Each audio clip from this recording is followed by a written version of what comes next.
රාත්‍රී 9යි. මේ ශ්‍රී ලංකා ගුවන්විදුලි සංස්ථාවයි. මෙන්න ප්‍රවෘත්ති. සංස්කරණය වින්ද්‍යා කල්පනීය අබේසේකර. ප්‍රකාශය සංජය මදුසංක මුතුමුණේ. ගුවන්විදුලි රාජ්‍ය සම්මාන උළෙලේ සම්මාන 21ක් ජාතික ගුවන්විදුලියට හිමි වේ. අයවැය දෙවෙනි වරකයේ 3.2 වැඩි ඡන්දයෙන් සම්මතයි. ලබන වසරේදී සංචාරක ව්‍යාපාරයෙන් ඇමරිකානු ඩොලර් මිලියන 100ක් එපීමට රජයෙන් සැලසුම්. ජනපති සහ රුසියාවේ ආරක්ෂක මණ්ඩල ලේකම් අතර හමුවක්. බුද්ධ තොරතුරු හුමාරු ඇතුළු ආයෝජන වැඩි කර ගැනීමට දෙපාර්ශ්වයේ එකඟත්වය. කොවිඩ් ආසාදිතයෝ 538 දෙනෙක් අද හඳුනා ගැනීමේ. කොවිඩ් මරණ 31ක්ද වාර්තා වෙයි. රක්ෂිත බන්ධනගතව සිටින හිටපු පාර්ලිමේන්තු මන්ත්‍රී රංජන් රාමනායක මහතා සතුව තිබූ ජංගම දුරකථනයක් අත්අඩංගුවට. ලංකා ගුරු සංගම ඉදිරිපත් කළ මූලික අයිතිවාසිකම් පෙත්සම විභාගයට නොගෙන නිෂ්ප්‍රභ කෙරේ. විරෝධතා නොතකා ඔස්ට්‍රියාව සම්පූර්ණයෙන්ම අගුණු දැමේ. ආසියානු වොලිබෝල් සම්මේලනයේ පිරිමි සහ කාන්තා වොලිබෝල් තරඟාවලිය හෙට තායිලන්තයේදී.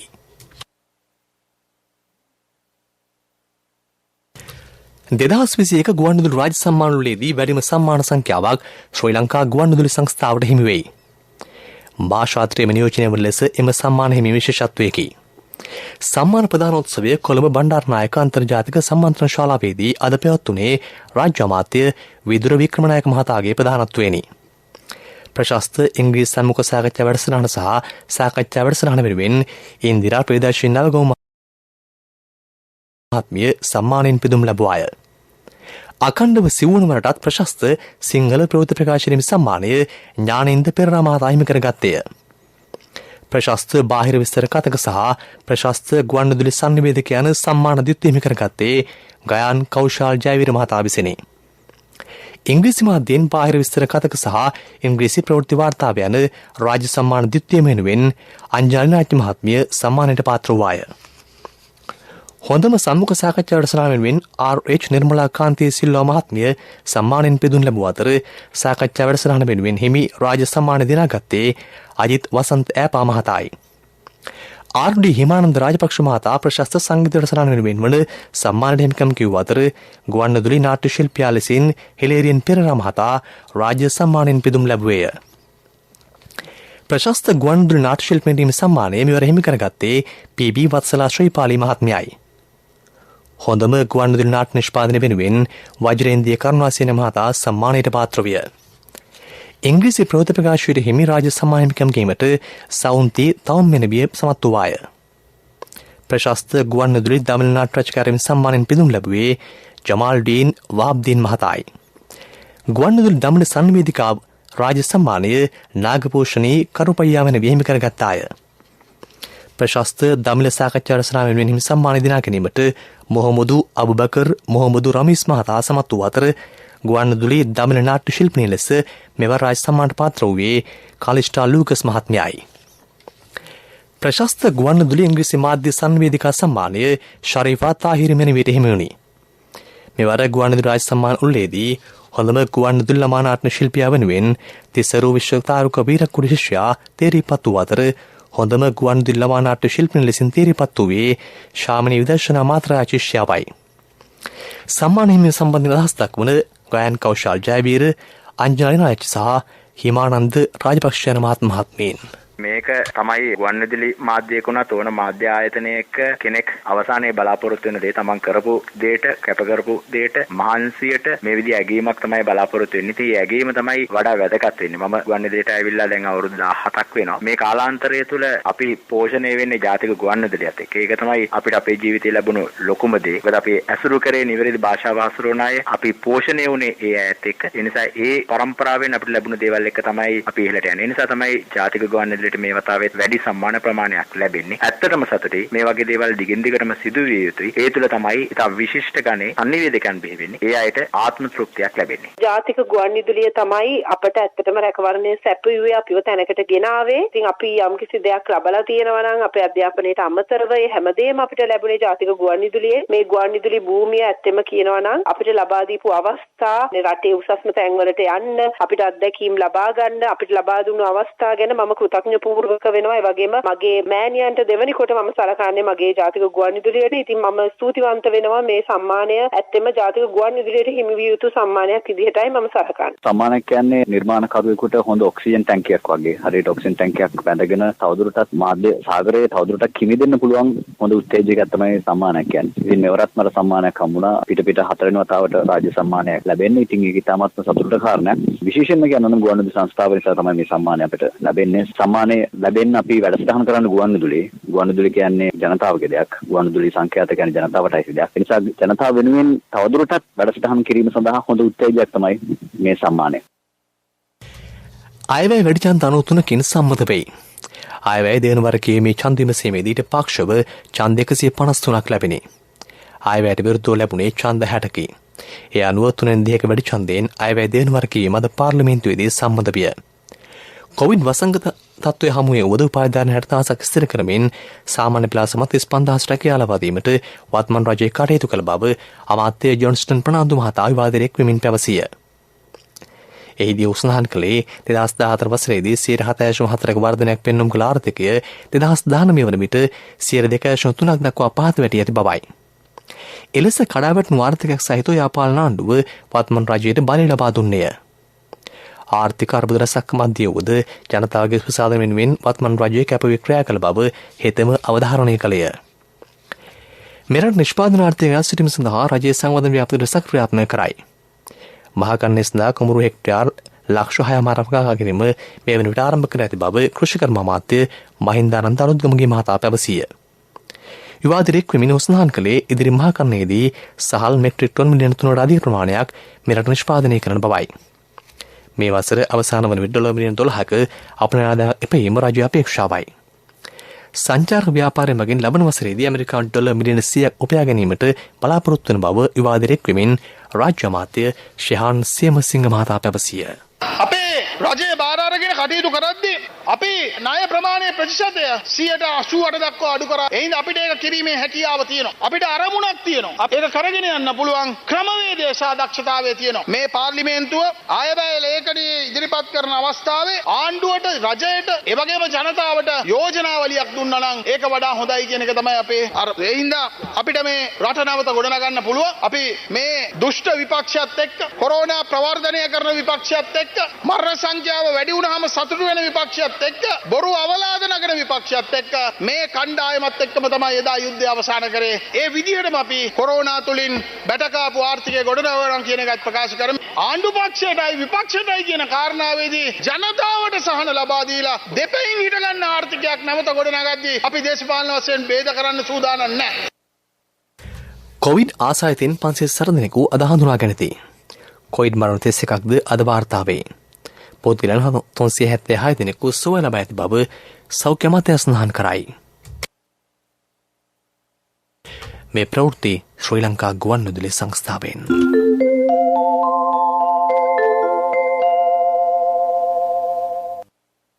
යාලිත් ප්‍රවෘත්ති රක්ෂිත බන්ධනාගතව සිටින හිටපු පාර්ලිමේන්තු මන්ත්‍රී රංජන් රාමනායක මහතා සතු තිබී ජංගම දුරකථනයක් බන්ධනාගාර නිලධාරීන් භාරයට ගැනීම. ඔහුව බැලිකර බන්ධනාගාර වළඳවා සිටීදී සිදු කළ සෝදිසි මෙහෙයුමකදී මෙම ජංගම දුරකථනය සොයාගෙන ඇත. බන්ධනාගාර දෙපාර්තමේන්තුව විසින් ඒ පිළිබඳ වැඩිදුර විමර්ශනයක් සිදු කරයි. ලංකා ගුරු සංගමේ ලේකම් ජෝසප් ස්ටාලින් මහතා අතර පිරිසක් ඉදිරිපත් කර තිබූ මූලික අයිතිවාසිකම් පෙත්සමක් විභාගයට නොගෙන ශ්‍රම කිරීමට ශ්‍රේෂ්ඨාධිකරණය අද තීන්දුව කළේය. එම නියෝගය කරනු ලැබුවේ ප්‍රියන්ත ජයවර්ධන, ශිරාන් ගුණරත්න සහ අර්ජුන ඔබේසේකර යන ත්‍රිපුද්ගල ශ්‍රේෂ්ඨාධිකරණ මිනිසුරු මණ්ඩල විසිනි. නිරෝධා නීති උපයෝග කරගනිමින් නීති විරෝධී අන්දමින් අත්අඩංගුවටගෙන නිරෝධායන මධ්‍යස්ථානයක බලාත්කාර ලෙස නඩු අතබා ගැනීමෙන් මූලික මිනිස් අයිතිවාසිකම් උල්ලංඝනය කළ යයි චෝදනා කරමින් එම පෙත්සම ඉදිරිපත් කර තිබේ. වසර එකහමාරට අධික කාලයක් ක්‍රියාත්මක නොවූ මුල් ළමාවිය සංවර්ධන මධ්‍යස්ථාන මේ වන විට ආරම්භ කර තිබේ. නාගරික පෙරපාසල් ධාරිතාවෙන් 50% සහභාගීත්වය යටතේ පැවැත්වේ. මුල් ළමාවිය සංවර්ධනය පිළිබඳ ජාතික ලේකම් කාර්යාලය අධ්‍යක්ෂකා නානාද සිල්වා මහත්මිය ජාතික ගුවන්විදුලි ස්නාන් කළේ සෞඛ්‍ය මාර්ගෝපදේශ අනුව පෙරපාසල් අධ්‍යයන කටයුතු පැය 2කට සීමා කර පවත්වාගෙන යන බවයි. අපි දැකපු ප්‍රධාන ගැටලුවක් තමයි මේ දරුවන් මුඛ ආවරණ ඉවත් කරලා මේ පෙර පාසල තුන සිටින බව, නහය කට සහ නිකට ආවරණය වෙන පරිදි නිර්මාණශීලී ක්‍රමවේදයන් යොදාගෙන මේ දරුවන්ට මේ මුඛ ආවරණය රඳවාගෙන සිටින්නට හැකි වෙනසේ ඒ කටයුතු ක්‍රියාකාරකම් සුගදානම් කරගන්න කියන එක ආදරෙන් ඉල්ලා සිටිනවා. අපේ අමාත්‍යාංශයේ මගින් ක්‍රියාත්මක කරන උදෑසන ආහාර වේල වැඩසටහනත් පෙර පාසල් දරුවන් 93000 පමණ සංඛ්‍යාවක් වෙනුවෙන් ක්‍රියාත්මක වෙනවා. ඒ වගේම වර්ෂ අවසානයේට පැමිණලා සිටින හින්දා දරුවන් පාසලට යාමට ආසන්න කාලයේ සිටින හින්දා බොහෝ පෙර පාසල් විවිධ ප්‍රසංග සඳහා සූදානම් වෙන බවක් නිරීක්ෂණය වෙනවා. ඒ වුණත් විවිධ ප්‍රසංග සඳහා සූදානම් වීමේදී දරුවන්ට පුහුණු වීම සඳහා වැඩි කාලයක්, ඒ වගේම ප්‍රසංගයන් ආරම්භන්ට වැඩි පිරිසක් සහභාගී වීම වගේ ගැටලු හින්දා මේ කොවිඩ් අවදානම් වැඩි වෙන්න පුළුවන්. ඒක හින්දා මේ සෞඛ්‍ය මාර්ගෝපදේශ අනුව වාර්ෂික ප්‍රසංග පවත්වන්න අවසර දීලා නැහැ. මීළඟට ප්‍රමුඛ පුවත. ප්‍රමුඛ පුවත ඔබ වෙත ගෙනෙන්නේ සෑම ගෙදරකම සිටිය යුතු වෙද මහත්මයා සිද්ධාලේප. ජනාධිපති ගෝඨාභය රාජපක්ෂ මහත්මයා සහ රුසියානු සමූහාණ්ඩුවේ ආරක්ෂක මණ්ඩල ලේකම් නිකොලොයි පට්රුෂෙව් මහතා අතර හමුවක් අද පැවැත්වුණි. බුද්ධිතොරතුරු හුමාරුව ත්‍රස්තවාදී කඩු සම්බන්ධයෙන් සිදු කරන මුදල් ලැබීමේ නැවැත්වීම ඇතුළු සයිබර් තරජන කටයුතු නැවැත්වීම වෙනුවෙන් දෙරට අතර සහයෝගය තවදුරටත් ශක්තිමත් කිරීමට ශ්‍රී ලංකාව සූදානම් බව ජනාධිපතිතුමා ලේකම්වරයාට පැවසිය. රුසියානු GSP ක්‍රමයට සිදු කරන අපනයන නිෂ්පාදන කටයුතු පුරුදු කිරීමට ශ්‍රී ලංකාව බලාපොරොත්තු වෙයි. කොළඹ වරාය නගරය බලශක්ති ඖෂධ නිෂ්පාදන තොරතුරු තාක්ෂණ කෘෂිකර්මාන්ත සෑඩතල පාස්කම් යන ක්ෂේත්‍රවල ආයෝජනය කිරීමට රුසියානු ආයෝජකයින්ට ආරාධනා කරන බවද ජනාධිපතිතුමා එහිදී පැවසිය. ප්‍රමුඛතම පුවත ඔබ වෙත ගෙන ආවේ සිද්ධාලේප ලක්වියාව. ශක්ති හඬ අවධානය පිණිසයි ඔබ වෙත ගෙනෙන්නේ ත්‍රිතේක හා වෘත්තීය අධ්‍යාපන කොමිෂන් සභාව. පාසල් විවෘත කර ඇති අවස්ථාවේ දරුවන් පිළිබඳව දෙමව්පියන් මෙන්ම ගුරුවරුන්ද අවධානය යොමු කිරීමේ වැදගත්කම අවධාරණය කෙරේ. පසුගිය දින කිහිපය තුළ කොළඹ රිච්චියාර අමාරුහලට ඇතුළත් වූ ඩෙංගු සහ කොවිඩ් ආසන්න දරුවන්ගේ ප්‍රමාණය ඉහළ ගොස් ඇති බවද වාර්තා වෙයි. මෙම රෝග දෙකේම රෝග ලක්ෂණ සමාන වන බැවින් වැඩිහිටියන්ගේ අවධානය ඒ කෙරෙහි යොමු යුතු බව එම රෝහලේ ළමා රෝග විශේෂඥ වෛද්‍ය දීපාල් පෙරේරා මහතා පවසයි. තම වෘත්තීය අපේක්ෂාවන් සාර්ථක කර ගැනීම සඳහා වෘත්තීය පුහුණු පාඨමාලාවන් හැදෑරීමට පෙර අදාළ පුහුණු ආයතනය හා පාඨමාලාව ත්‍රිතීක හා වෘත්තීය අධ්‍යාපන කොමිෂන් සභාවේ TVEC ලියාපදිංචිය හා ප්‍රතිඥය ලබා ඇතැයි පරීක්ෂා කර බලන්න. ඔබේ කාලය හා මුදල් නිකරුණී වැය නොකරන්න. විමසන්න www.tvec.gov.lk ප්‍රාදේශීය ලේකම් කාර්යාලවල සේවය කරන නිපුණතා සංවර්ධන නිලධාරීන්ගෙන් වෘත්තීය මාර්ගෝපදේශන නිලධාරීන්ගෙන් ත්‍රිතීක හා වෘත්තීය අධ්‍යාපන කොමිෂන් සභාවේ පණිවිඩයකි. ලෝක ප්‍රවෘත්ති අනුග්‍රහය ලක්ෂකඩනි වාසනාවන්තයින් බිහි කරන CIB ජනජය වාසනා ආරමුණා. නොවැම්බර් 30 දක්වා ඔබේ බිල්පතට වටිනා තෑගි. මාසික දිනුම් ඇදීමෙන් රුපියල් 3000කට වැඩි බිල්පත් සඳහා වටිනා අප්ට්‍රැක්ටර්. වියානා අගරවර විරෝධතා නොදකා ඔස්ට්‍රියාව මේ වන විට සම්පූර්ණ අගුණ දමා ඇත. යුරෝපයේ කොවිඩ් ආසාදිතයින් වාර්තාවම සීඝ්‍රයෙන් ඉහළයි. ඒ හේතුවෙන් පැන වූ සීමාවල විරෝධය පළ කරමින් නෙදර්ලන්තයේ සහ බෙල්ජියම් විරෝධතා රැසක් පැවැත්වුණි. බ්‍රිතාන්‍යයේ වයස අවුරුදු 4ට වැඩි පුද්ගලයින්ට අද සිට 3 වනත් මාත්‍රා ලබා ගත හැකිය. ගත වූ පැය 24 තුළ රුසියාවෙන් කොවිඩ් මරණ 1241ක් වාර්තා වෙයි. යුක්‍රේනයේ සිදුවී ඇති කොවිඩ් මරණ ගණන 326කි. පිලිපීනයේ කොවිඩ් මරණ 218ක්ද වියට්නාමයේ කොවිඩ් මරණ 190ක් සිදු ඇති බව විදේශ මාධ්‍ය වාර්තා කරයි. ලෝක ප්‍රවෘත්ති අනුග්‍රහය ලක්ෂකඩනි වාසනාවන්තයින් බිහි කරන CIB ජනජය වාසනා ආරමුණා. නොවැම්බර් 30 දක්වා ඔබේ බිල්පතට වටිනා තෑගි. මාසික දිනුම් ඇදීමෙන් රුපියල් 3000කට වැඩි බිල්පත් සඳහා වටිනා අප්ට්‍රැක්ටර්. පෙරසර සංවර්ධනයක පුවත් සම්පින්ඩනය සංවර්ධන පුවත්. පොල් ගසෙන් වැඩගමු රටදයත් දිනවමු. සහය සඳහා අමතන්න 1928 WhatsApp 070 දේශීය පොල් කර්මාන්තයේ නවෝදය ආරම්භමු.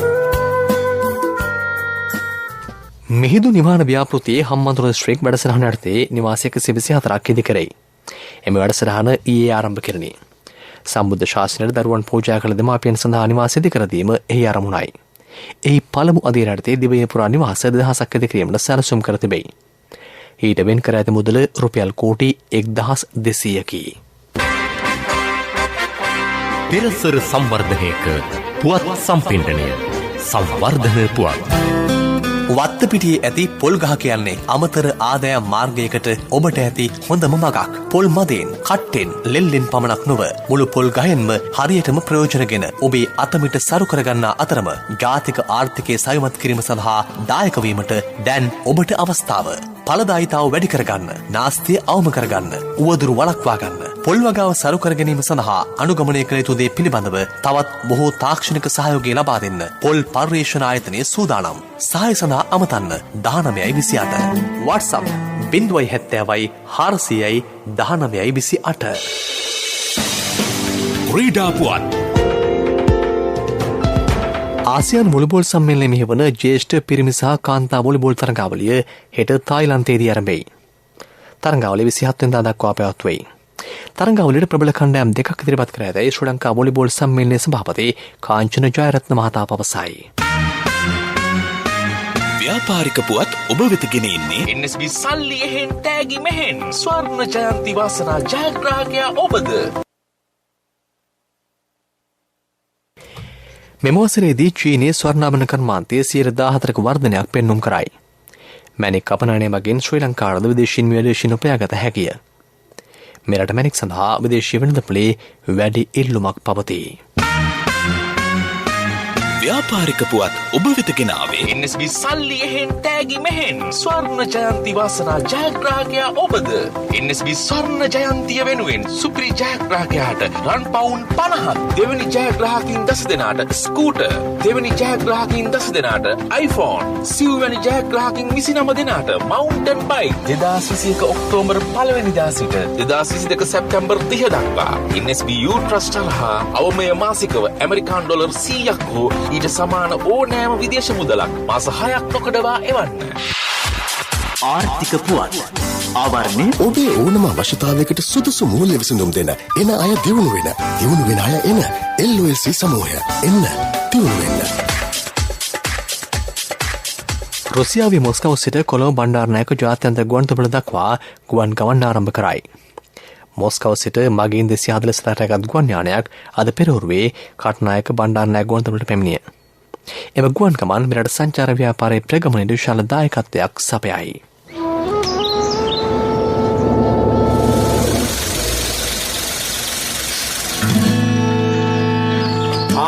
මේ බිමල් පුතානි හරි ගිහිල්ලා අලුත් කාර්යයකුත් අරගෙන හරි ගියේ හරි තැනට ගිය හින්දා මාමා LOLC එකේ ලීසින් කරේ. මාත් හරියන්න කියලා හරි තැනටම යන්න ඕනේ. LOLC ෆයිනෑන්ස් හරියන්න හරිම තැන. වැඩි විස්තර සඳහා 0115 715 555 අමතන්න.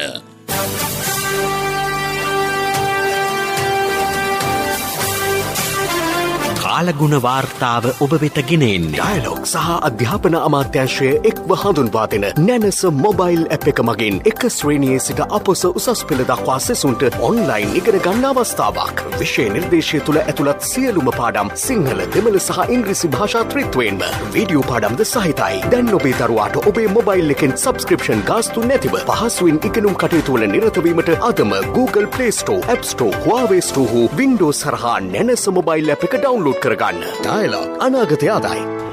හෙට සිට යළිත් රට පුරා වැසී ඇති වන බව කාලනු විද්‍යා දෙපාර්තමේන්තුව නිවේදනය කරයි. දිවයින ආශ්‍රිතව පහළ වායුගෝලයේ කැළමිලි ස්වභාවයක් වර්ධනය වෙමින් පවතී. උතුරු මැද හා නැගෙන පළාත්වලට අද රාත්‍රී කාලයේදී වැසි ඇතිවිය හැකිය.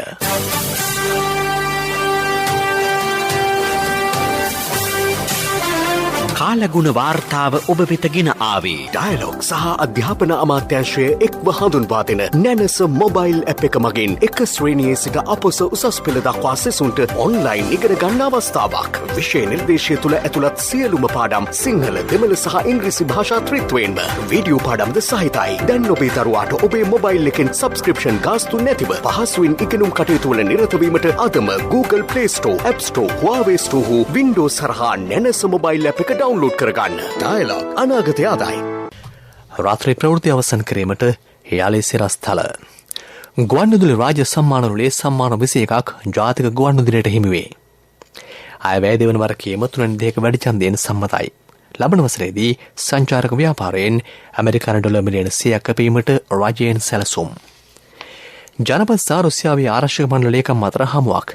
බුද්ධ තොරතුරු හුමාරු ඇතුළු ආයෝජන වැඩි කර ගැනීමට දෙපාර්ශ්වයේ එකඟත්වය. කොවිඩ් ආසාදිතව 500 දෙනෙකු අද හඳුනාගෙන ඇති. කොවිඩ් මරණ 31ක්ද වාර්තා වෙයි. රක්ෂිත බන්ධනාගතව සිටින හිටපු පාර්ලිමේන්තු මන්ත්‍රී රංජන් රාමනායක මහතා සතුව තිබූ ජංගම දුරකථනයක් අත් අඩංගුවට. ලංකා ගුරු සංගම ඉදිරිපත් කළ මූලික අයිතිවාසිකම් පෙත්සම විභාගයෙන් නොගෙන නිෂ්ප්‍රභ කෙරෙයි. විරෝධතා නොතකා ඔස්ට්‍රියාව සම්පූර්ණයෙන්ම අගුළු දැමේ. ආසියානු වොලිබෝල් සම්මේලනයේ පිරිමි හා කාන්තා වොලිබෝල් තරඟාවලිය හෙට තායිලන්තයේදී. අපගේ මේ ප්‍රවෘත්ති ප්‍රකාශයට www.slbc.lk වෙබ්අඩවියෙන්ද ඔබට සවන් දිය හැකියි. අපගේ මීළඟ ප්‍රධාන ප්‍රවෘත්ති ප්‍රකාශය හෙට උදෑසන 6ට බලාපොරොත්තු වන්න. රාත්‍රී ප්‍රවෘත්ති ඉන් සමාප්තයි.